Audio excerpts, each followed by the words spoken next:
போடி போ. என்னப்பா எப்பா மயில் லல்லா உனக்கு இப்ப என்ன பிரச்சனை உனக்கு? ஒரு நாள் காலை அப்படி தெருவெளி வீதிகளில் அப்படியே நடந்து சென்று விட்டு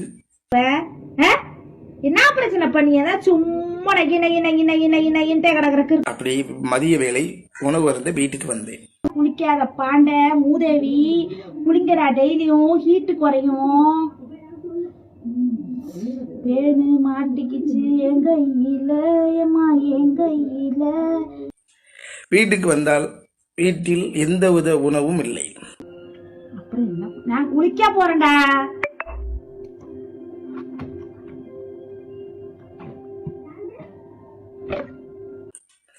எனக்கு ஒரு மாதிரியாக இருந்தது. ஆமா, அந்த படத்தை பார்த்ததே இல்லை. பார்த்து படம் தெரிய போகுது. அரிசி குவளையை திறந்து பார்த்தேன். அதில் நைட்டு என்ன தேய்ச்சிட்டேன்? ஏன்னா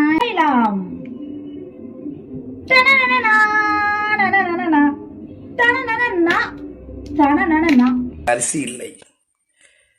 பருப்பு குவளையை திறந்து பார்த்தேன்.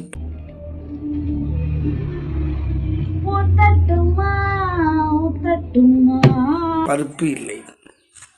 ஞான பெற வாழ்த்துக்கள். பாலா பாப்பிங்க நல்லா இருக்காங்களா? நல்லா இருக்குங்க ரோஷன் பையா.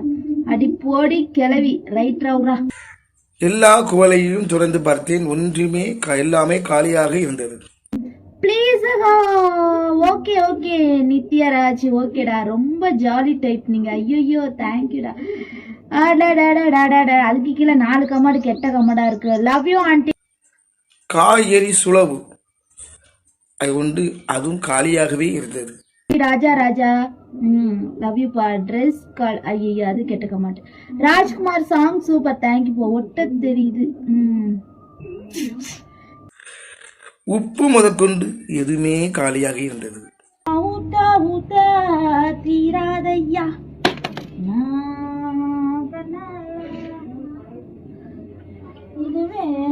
என்ன செய்வதென்று ஒன்றுமே புரியவில்லை.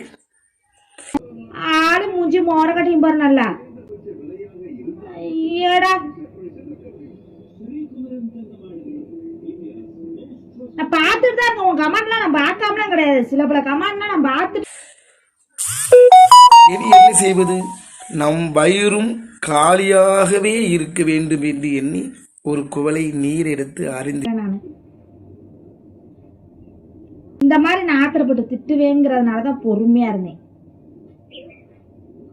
நல்லா தானே பேசிட்டு இருந்தேன். விட்டு அழகாக ஒரு திண்ணையில் பேசாமல் படுத்துக்கொண்டேன். இதுதான் நான் புரிந்து கொண்டது.